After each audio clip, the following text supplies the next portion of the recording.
আসসালামু আলাইকুম। Hello viewers. আজ ঈদের তিন চার দিন হয়ে গেছে, 5-6 দিনের মতন। তো ঈদের ভিতরে প্রবাসের ঈদ তো আনন্দ নেই, তার ভিতরে ফ্যামিলির সাথে ঈদ না করাই, ফ্যামিলির সাথে ঈদ করতে পারলে কত ভালো হতো, আনন্দ হতো। তার ভিতরে নিজেকে নিজে খুশি রাখার জন্য একটু ঘোরাফেরা করি ঈদের দিন। আর ঈদ মানে খুশি, ঈদ মানে আনন্দ। তো দেখতে পারতেছেন, এটা হলো সৌদি আরব কিং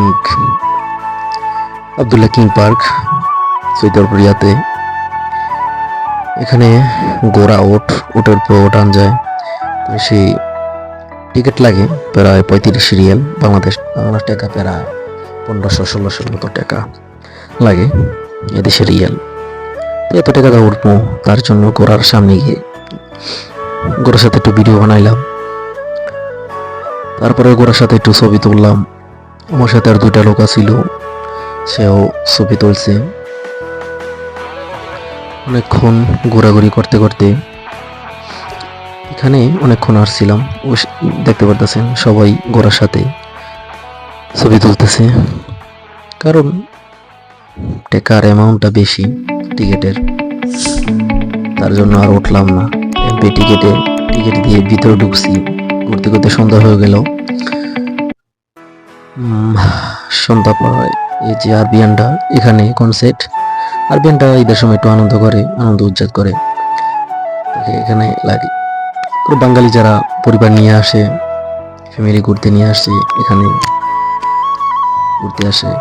এটা হলো বাচ্চাদের জন্য সুন্দর একটি গাড়ি, ট্রেন গাড়ি। এর ভিতরে আরবিয়ান গান ছাড়ে, আর পুরা কিং আব্দুল্লাহ কিং পার্কটা পুরাটা এরিয়া ঘুরে। তো ঘুরতে ঘুরতে আবারও এখানে আসলাম। তো দেখতেছেন পুরা এরিয়াটার ভিতরে একটু গোল চারিদিকে খাঁচা বানায় রাখছে, বুঝি একজন উঠছে ঘোড়ার উপরে। তো আমার নিজেরও মন চাইছিল ঘোড়ার উপরে, কোনো তো উঠি নাই, যদি উঠতে পারি তো ভালো হতো। টাকার যে অ্যামাউন্টটা, যে টাকা, এটাকে দিয়ে ওঠানো যাবে না। তো আমরা হলো আজনবী, বিদেশে আইসি, কিভাবে টাকা ইনকাম করতে হইব, এত টাকা বাংলাদেশ হবে না, তার জন্য ঘোড়া দিয়ে দেয় দেখি। যদি আমার সে ভিডিওটা ভালো হয়, ভিডিওটা আপনাদের কাছে ভালো লাগে, অবশ্যই লাইক করবেন, ফলো দিয়ে সাথে থাকবেন। আল্লাহ হাফেজ।